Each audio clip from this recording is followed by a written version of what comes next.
सभी को प्रणाम। पूज्य बाबूजी महाराज लिखते हैं, गुरु और माँ। इस संसार में बालक और माँ के संबंध को कुछ आश्चर्यजनक रूप से असाधारण कहा गया है और आध्यात्मिकता में गुरु की महिमा की प्रशंसा की गई है। आप पूछ सकते हैं कि पिता और बच्चे के संबंध को माँ की तुलना में कम क्यों आंका गया है।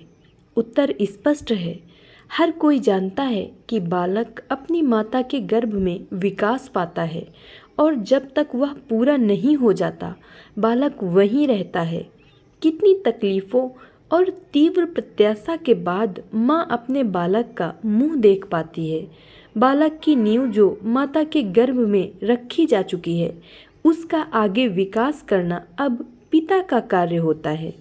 इतनी अधिक तकलीफ सहने के बाद माँ बालक को पिता से शिक्षा ग्रहण करने योग्य बनाती है। माँ और बालक कितने बदल गए हैं। गर्भधारण के समय से लेकर गर्भ की पूरी अवधि में बालक तकलीफ सहन करता है। माँ और बालक की इन तमाम तकलीफ़ों का परिणाम है शून्य से एक नए अस्तित्व की रचना। वास्तव में ये तकलीफ़ें उन्हें बहुत अधिक शांति से संपन्न कर देती हैं। यदि इन कठिनाइयों और मुसीबतों को मूल से साफ कर दिया जाता तो बालक के मन में प्रसन्नता और प्रफुल्लता का भाव बैठाया ही नहीं जा सकेगा। दूसरे शब्दों में, यदि संसार से दुख दर्द हटा दिया जाए तो आराम की ओर कोई ध्यान ही नहीं देगा। आप उन्हें दुख दर्द और चिंताएं कह सकते हैं, परंतु वे भी आवश्यक हैं और सच्ची भक्ति का यही लक्षण है कि ये चीज़ें सामने आनी चाहिए। यह सुप्रसिद्ध तथ्य है कि जब तक लोहे को गर्म नहीं किया जाता उसकी अशुद्धियां दूर नहीं होती। आप आश्चर्य कर सकते हैं, ताप और आध्यात्मिकता के बीच क्या संबंध है और इस प्रक्रिया की कल्पना इस तरह क्यों की गई है।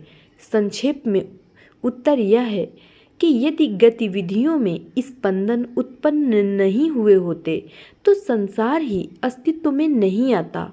यह स्पंदन मानव अस्तित्व का आधार है और यह उत्तरोत्तर निरंतर बढ़ना जारी रहता है और इतना अधिक कि लोग केवल इसी को देख रहे हैं, इसलिए नज़र में केवल यही रह गया है। इसकी पृष्ठभूमि में छिपी शक्ति पर किसी ने गौर ही नहीं किया। हर किसी को इस प्रक्रिया से होकर गुजरना होगा, क्योंकि इससे गुजरे बिना असलियत का ज्ञान अत्यंत कठिन है। यदि कोई इसके विभिन्न पहलुओं की शिकायत करे तो यह बहुत ही असंगत होगा। वास्तव में मैं अब सोचता हूँ कि प्रशिक्षण देने वाले को इन तकलीफ़ों को दूर करने का प्रयास भी नहीं करना चाहिए, बल्कि अभ्यासी की सहनशीलता का स्तर बढ़ा देना चाहिए। माँ का प्रेम सर्वविदित है। गुरु के प्रेम को इससे कम जाना जाता है और ईश्वर के प्रेम को तो इससे भी कम। असल में यह माँ के प्रेम से किसी भी तरह कम नहीं है। भले ही बच्चा दुर्व्यवहार करे या उसे दुख पहुँचाए, फिर भी वह अपने बच्चे की सुरक्षा का बेहद ख्याल रखती है। अपने बच्चे की प्रसन्नता और खुशहाली के लिए माँ सदा अनेक साधनों पर विचार करती रहती है। गुरु के साथ भी ऐसा ही है, जो वास्तव में उसकी आध्यात्मिक माँ है। शास्त्रों में यह भी वर्णित है कि गुरु का दर्जा माँ से अधिक ऊंचा होता है। इसका कारण यह बताया गया है कि गुरु आध्यात्मिक माँ है, जबकि ईश्वर आध्यात्मिक पिता।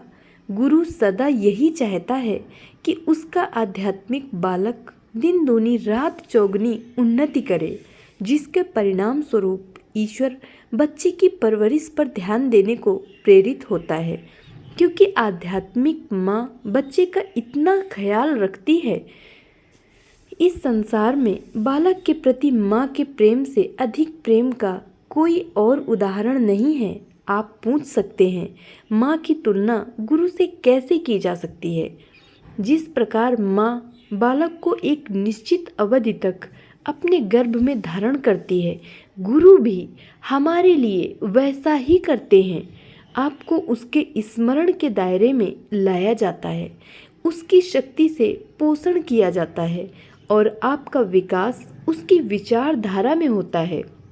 जब ये सब बातें पूरी हो जाती हैं और उसके विचार रूपी गर्भ में और ज़्यादा देर तक आपका रहना आवश्यक नहीं रहता, तब आपका जन्म आध्यात्मिक बालक के रूप में होता है। कहाँ? जन्म स्थल है ब्राइटर वर्ल्ड। अब इतनी देर क्यों होती है? ब्राइटर वर्ल्ड में जन्म लेने में अनेक सदियां क्यों लग जाती हैं? कारण है गुरु के विचार रूपी गर्भ में रहने के बावजूद बालक में विचारों और तकलीफ़ों के अनुभव बने रहते हैं। यह जन्म तब तक नहीं होता जब तक इन विचारों को शांत न कर दिया जाए। फारसी में इस जन्म लेने को दीक्षा की प्रक्रिया कहा जाता है और जिसे दीक्षित किया जा रहा है उसने स्वयं को पूरी तरह समर्पित कर दिया है। यदि व्यक्ति ने सही मायने में स्वयं को समर्पित कर दिया है तो इसमें केवल 7 माह लगते हैं, परंतु वास्तव में आमतौर पर यह इस तरह की बात को असंभव माना जाता है। कोई भी एकदम पक्का भरोसा नहीं कर पाता और इसलिए देर हो जाती है। कारण यह है कि आपके भीतर जो कुछ है आप उस सब के साथ उसमें डुबकी नहीं लगा पाते जो हर चीज़ को प्रदीप्त करके यह भाव पैदा कर सकता है।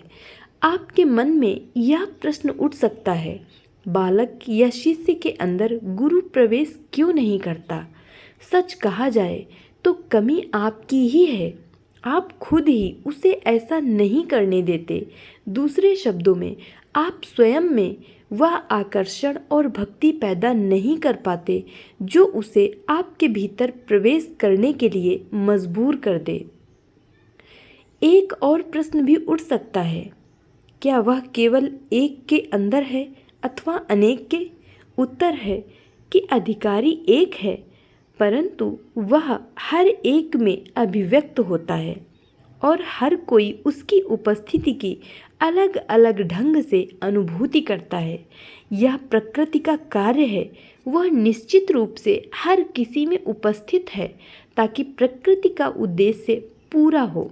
यहाँ एक और विचार उभरता है, जब वह सभी में अभिव्यक्त होता है तब यह कैसे संभव है कि कोई ऊंचे स्तर की महान आत्मा है, कोई चोर या डकैत है, दूसरा अति साधारण व्यक्ति? इसका कारण है कि वह व्यक्ति जो असली चीज़ को देखकर खुद को उससे जोड़ लेता है उसे सच्चा दर्शन होता है, जबकि अन्य जो बाहरी अशांति में इतना फंसा हुआ है कि उसे केवल वही दिखाई देता है जिसमें वह फंसा हुआ है। ठीक यही कारण है कि गुरु उस शिष्य के भीतर उपस्थित है जो उसके विचारों में डूबा हुआ है, क्योंकि उसने स्वयं को गुरु से जोड़ लिया है। दूसरा व्यक्ति सच्ची भक्ति अनुभव करने योग्य नहीं है, हालांकि गुरु की उपस्थिति निश्चित रूप से वहाँ है, क्योंकि उसकी नज़र बाहरी हलचल पर लगी है, अंदर उपस्थित असली चीज़ पर नहीं। यहाँ यह बिंदु मनन करने योग्य है। यह ईश्वर की कृपा है कि उसने अपने आप को हमारे भीतर सदा के लिए विद्यमान कर रखा है और गुरु ने अपनी कृपा बरसाकर अपना विचार हमारे अंदर उत्पन्न किया है। यह उसके लिए अत्यावश्यक था। अब आपके लिए अत्यावश्यक क्या है? अनिवार्य यह है कि आप भी उसके अंदर प्रवेश करें, उसी तरह जैसे ईश्वर अपनी सृष्टि को बनाए रखने के लिए प्रवेश करता है और गुरु आध्यात्मिक प्रशिक्षण देने के लिए प्रवेश करता है। इसका वर्णन ऐसे किया जाता है कि आपको गुरु का ऋणी होना चाहिए और यह एक दायित्व है जो आपको पूरा करना है। इस दायित्व को पूरा किए बिना और इस कर्ज को चुकाए बिना मोक्ष प्राप्त नहीं किया जा सकता। यानी यह गुरु दक्षिणा दिए बिना मोक्ष प्राप्त नहीं किया जा सकता। जो लोग अमीर नहीं हैं वे कम से कम दुखी लोगों के प्रति संवेदनशील तो हो सकते हैं और सहानुभूतिपूर्ण हृदय से विचार तो कर सकते हैं। यदि मेरे पास कुछ धन संपत्ति होती तो मैं निश्चय ही उसे कुछ दे देता। आप देख सकते हैं कि ऐसे व्यक्ति के पास भले ही धन न हो, परंतु उसके पास वह संपत्ति है जो अमीर लोगों के पास भी नहीं होती। धनवान लोग सोने और चांदी के सिक्के देकर लोगों की मदद करते हैं, जबकि यह व्यक्ति दुखियों के लिए अपने दिल में नगण्यता की भावना रखते हुए ज़रूरतमंदों की मदद करता है। ऐसे व्यक्ति ने कितनी उदात्त वस्तु अर्पित की है। इसी प्रकार यदि व्यक्ति अपने आप को गुरु का ऋण अदा करने अयोग्य समझता है, तब कम से कम वह उपहार तो भेंट कर सकता है जो कोई साधारण व्यक्ति दूसरे को अर्पित करता है। यदि यह विचार उसके दिल में जड़ जमाए बैठा है, तब उसकी दशा उस दशा के अनुरूप होगी जो पहली बार माँ के गर्भ में थी। तब यह दशा विकसित होगी और ऐसा रूप लेगी जैसी असल में होनी चाहिए। धन्यवाद।